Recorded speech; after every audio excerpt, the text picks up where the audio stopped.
son más comunes en el hombre. Las hernias umbilicales son más comunes en las mujeres.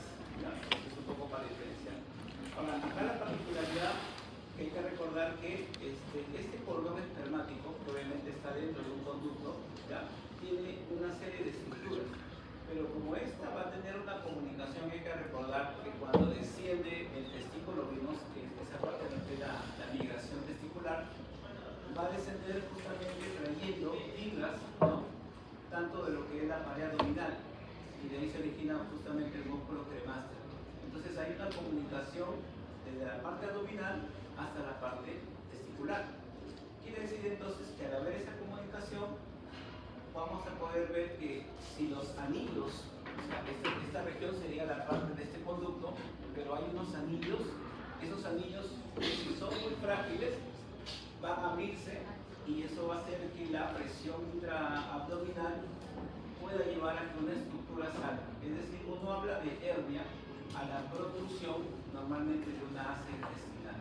Entonces, el varón que va a presentar este problema justamente se presenta en la ingle una dilatación, ¿no?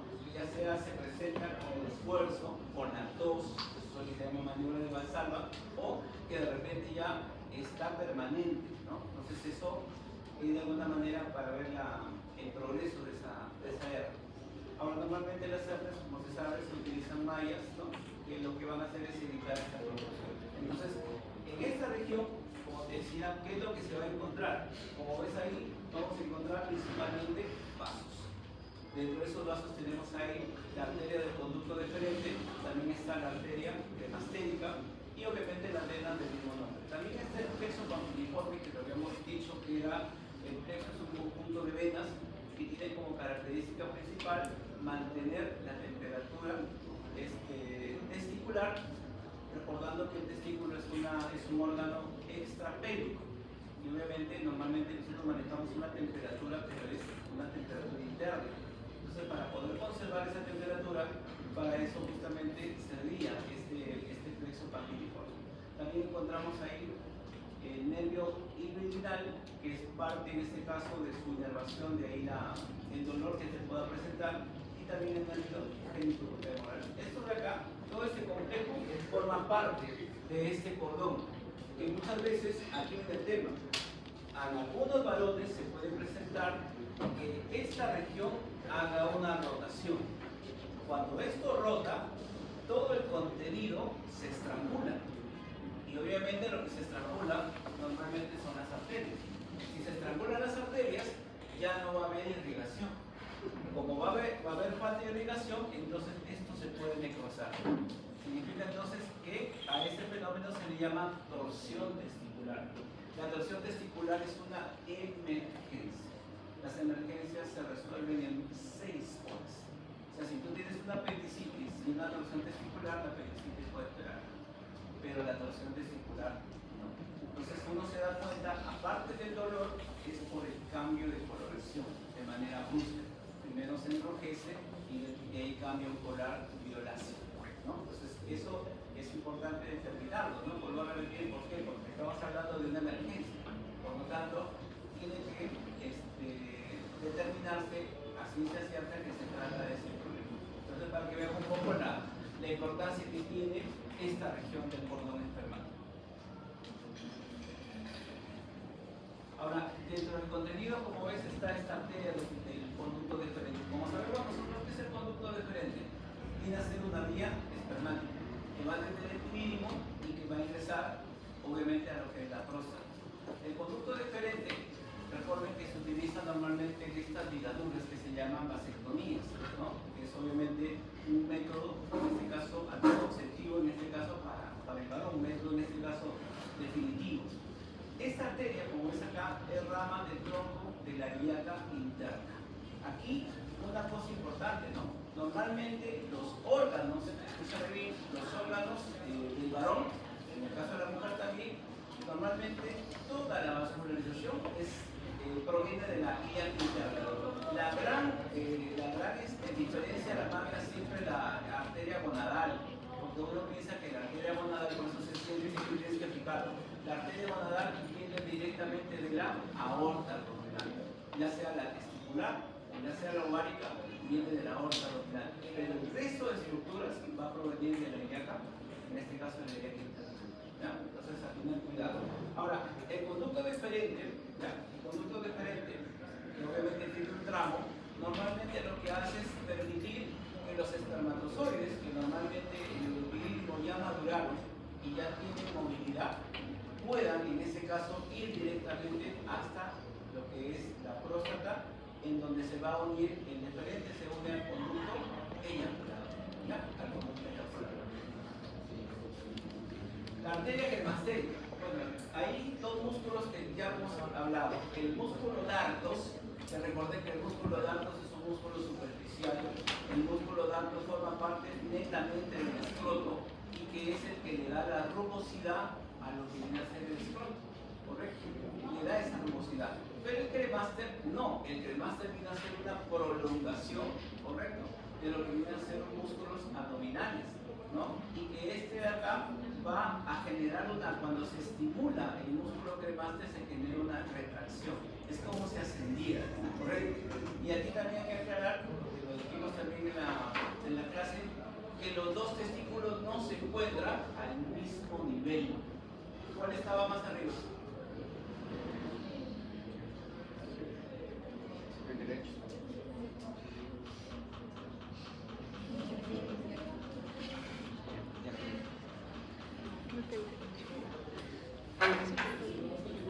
Ya, esa chapa es tuya. El otro grupo vienen a ser las homónimas, en este caso los vasos del mismo nombre, que sería en este caso la vena, en este caso la vena cremastérica y la vena en este caso diferente también. Ambas en este caso también van a ser parte, como te decía, componentes de este cordón espermático y que van a tener en este caso la particularidad que van a drenar esta de acá o van a estar siendo parte del plexo papiliforme. ¿No? Ya hemos hablado de esta característica. Vamos a avanzar. Esto también. Los linfáticos ya tienen que ver más con la parte neoplásica y eso también hay que recordar. Toda persona, cuando llega un varón, por ejemplo, si un varón siempre cuando uno analiza, ¿no? O sea, los datos importantes de una consulta, la pérdida de peso siempre es un dato que me obliga a buscar cáncer. Toda persona, ahora que la persona ha llegado deshidratada, qué sé yo, ¿no? Pero alguien que no tiene una enfermedad de fondo conocida, pero va perdiendo peso, directamente hay que buscar ganglios. Los ganglios se buscan ¿dónde? En la zona axilar, en la zona cervical, ¿no? En las mujeres cuando se hacen el autoexamen de mamas y en el varón en la parte inguinal, ¿no? En la parte inguinal. Y obviamente la parte inguinal se refiere a esa región y ahí es donde uno tiene que explorar. ¿Por qué? Porque normalmente los ganglios no son afectados. Ahora, los ganglios tienen particularidades en función a la consistencia. Un ganglio que duele es sinónimo de un proceso inflamatorio. O sea, el varón debe tener alguna infección local y por eso obviamente esos ganglios están inflamados. Pero cuando el ganglio es pétreo, o sea, duro, indoloro, ya me obliga a pensar a que pueda tener otro problema. Que de repente el ganglio, por la localización hay que buscar un problema a nivel prostático, que es lo más común en el varón, prostático, a la cabeza. Lo demás, lo que sea cáncer testicular, cáncer de vejiga, ya tendría que ver otros datos, como por ejemplo que cada vez que visiona, al finalizar la visión, tiene rasgos de sangre, ya me obliga a pensar en un proceso vesical, de que sea una persona que trabaja con fumiga, se dedica a la fumigación, y estos productos normalmente tienen una afectación directa sobre la vejiga, ¿no? Entonces, estas personas, por eso también a veces uno cuando pregunta en qué trabaja, te lleva a saber qué enfermedad, ¿no? del grupo ocupacional podría tener esta persona. En este caso, como te decía, los agricultores que normalmente se encargan de hacer esa combinación están propensos a desarrollar este problema. ¿Ya? Entonces, el tema también de los ganglios te indica que la persona puede tener, en este caso, un grado D. O sea, una persona puede tener un cáncer in situ. Pero si es que no hay ganglios afectados, eso de alguna manera te da cierta tranquilidad porque está en un estadio menor. Pero ya que el ganglio está afectado, significa que puede estar invadiendo a otros órganos. Ese es el problema, o sea, la llamada metástasis. El ganglio es ese mecanismo entonces de diseminación, ¿no?, de este tipo de células. Y finalmente hay que recordar que acá el nervio, en este caso el hipogástrico, ¿ya?, es uno de los nervios que genera más dolor, ¿no? Por eso te decía, en un varón, normalmente cuando hace torsión testicular es fatal, ¿no? O sea, el dolor no se le va a quitar porque obviamente está generando un estrangulamiento. Pero el otro problema también del varón es la epididimitis. La epididimitis justamente se debe a que la E. coli, o sea, la Escherichia coli, normalmente recuerden que esta bacteria tiene pigis, o sea, permite en este caso que sea una bacteria que se movilice. Y esta puede ingresar desde la uretra y llegar hasta el meningo. Y te genera obviamente una infección dolorosa. Pero ahí es ¿por qué? Porque va a haber una irritación justamente de este nervio, el hipogástrico inferior. Como te decía, esas ramas que obviamente derivan del plexo sacro son muy dolorosas, ¿ya? Muy dolorosas. Y acá empezamos ya con lo que decía las vías espermáticas. Después de haber visto nosotros el tema de lo que era el epidídimo, ¿para qué sirve entonces el epidídimo? Para lo que es la maduración y la adopción de movilidad de los espermatozoides. Para eso sí. Pero luego ya el espermatozoide maduro, ¿ya?, va obviamente a continuar su trayecto por el conducto, en este caso, deferente. Y hay que recordar que acá, a este nivel, vamos a encontrar la presencia de lo que viene a ser la próstata. Recordemos que la próstata es una glándula, en realidad no es una glándula, es un conjunto de glándulas, ¿correcto? Y que acá adentro nosotros vamos a tener justamente un promontorio, o sea, una elevación en donde van a haber una serie de agujeros, y lo vamos a ver, por donde va a desembocar este producto. La próstata produce lo que es el líquido seminal. Es un líquido seminal, recuerda, de aspecto lechoso. Esa es la particularidad que hace la próstata. En cambio, las vesículas seminales son las que le dan, en este caso, más fructosa, ¿no? Más fructosa. Y también vamos a encontrar algunas enzimas como la lisozima. Entonces, como ves acá, el conducto, en este caso, el conducto deferente, va a venir y va a unirse en este caso con el conducto de lo que viene a ser la vesícula seminal. Las vesículas seminales normalmente tienen una ubicación posterior, tienen una forma de hoja y que van a ingresar para formar, como te mencionaba, su desembocadura a nivel de la uretra. Recordemos que la uretra del varón tiene tres partes: una uretra prostática, una uretra membranosa y una uretra esponjosa. Son tres regiones donde vamos a encontrar. La prostática, por supuesto, ocupa la primera región, o lo que es el primer segmento. Ahora, aquí recordemos que el tema del conducto deferente, el conducto deferente, como te decía, va a tener justamente un trayecto limpio, de tal manera que al rodear, en este caso, lo que es la vesícula seminal, recuerden que las vesículas son dos, ¿no? En este caso son glándulas pares. Y otra cosa que me olvidaba, las vesículas seminales aportan el 60% del líquido seminal. A pesar de que la próstata puede ser muy grande, pero el volumen, en este caso, de este líquido va a depender, en este caso, de lo que es la vesícula seminal. Entonces, mientras acá se forma lo que es el líquido seminal, acá vienen los espermatozoides. Y esa unión es lo que se conoce como semen. Por eso hay que aprender a diferenciar los términos. Una cosa es semen, otra cosa es líquido seminal, otra cosa es esmegma. El esmegma, por ejemplo, viene a ser, en este caso, una secreción sebácea, pero que se hace o que se forma a nivel de lo que se llama el surco balano-prepucial. ¿Qué es el surco balano-prepucial? Es justamente la unión en donde el glande, ¿no?, el glande peniano, se une al cuerpo. Entonces ahí justamente hay un frenillo. Ese se llama surco balano-prepucial. Y ahí se va a formar, en este caso, el esmegma. ¿Correcto? El esmegma. Entonces, son términos, en este caso, distintos, ¿ya? Son términos diferentes. Aunque eso en fisiología se ve un poco mejor. Ahora, en este caso, como ves, vamos a encontrar relaciones para lo que es el conducto deferente. Este conducto deferente, entonces, como hemos visto, tiene un trayecto ascendente. Ahora, ascendente pero oblicuo.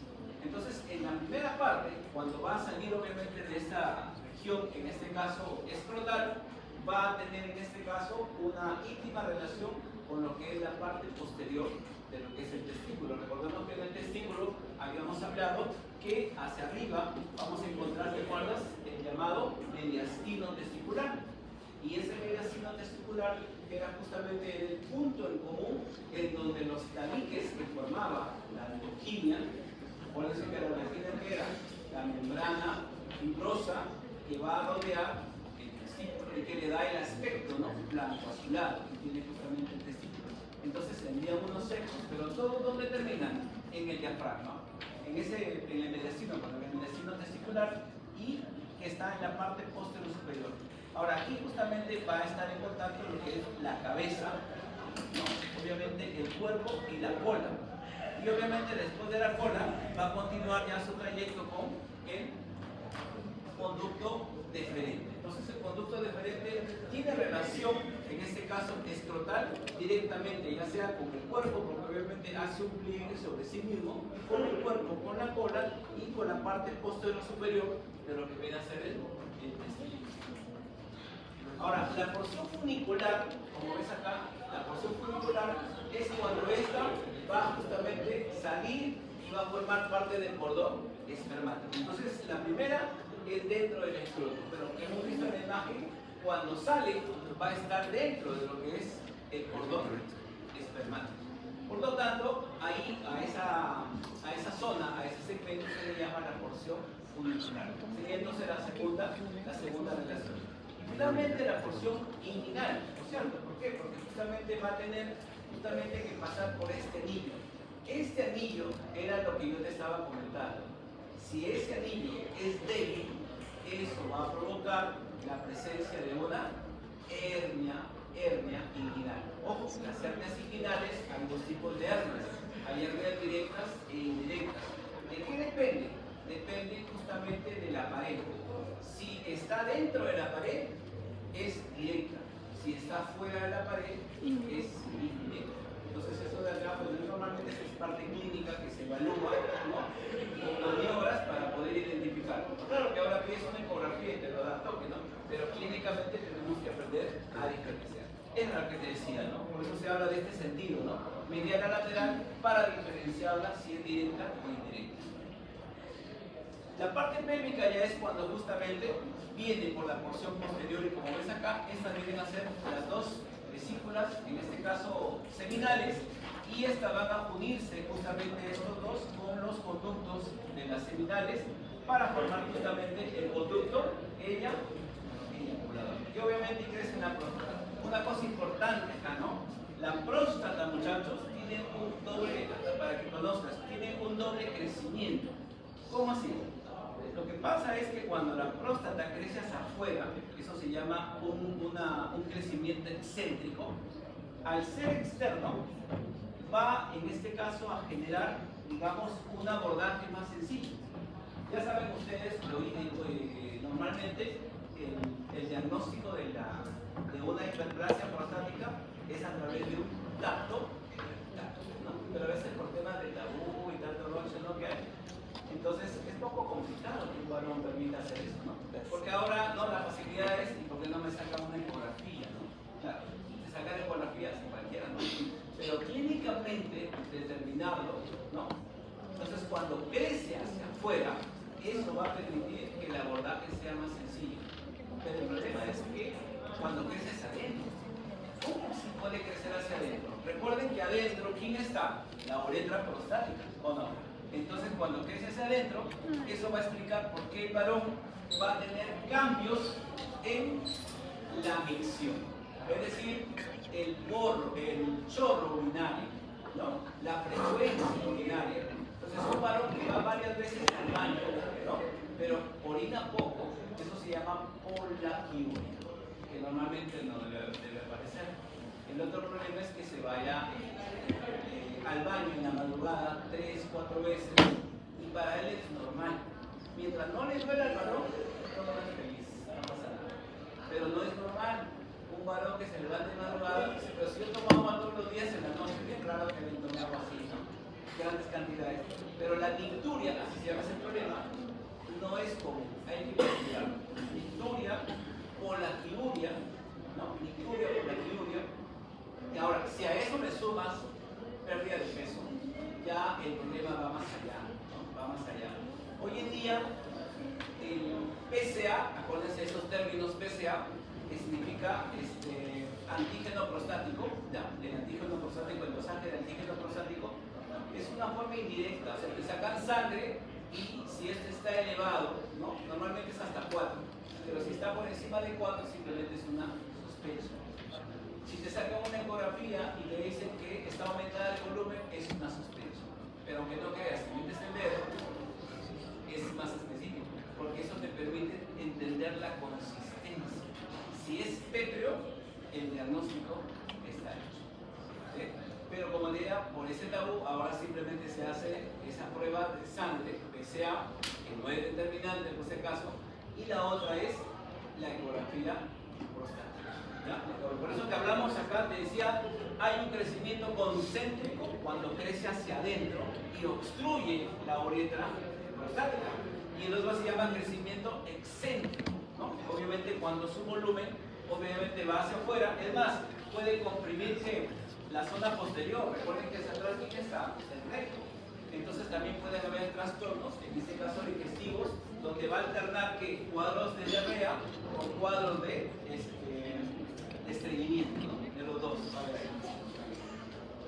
Ahora, ya hemos hablado un poco acerca de lo que es la hidratación. Vamos pasando, porque sabemos que esa arteria que está dentro del cordón es permanente. Cuando las vesículas seminales, como te decía, son estructuras en forma de hoja que se encuentran en la parte posterior de lo que es la vejiga y que además no solamente se van a relacionar con los conductos deferentes, sino también se van a relacionar con los uréteres. Recordemos que los uréteres, ¿no? También los uréteres tienen diferente tamaño porque tú sabes que el riñón derecho se encuentra más abajo que el izquierdo y eso va a provocar que la diferencia.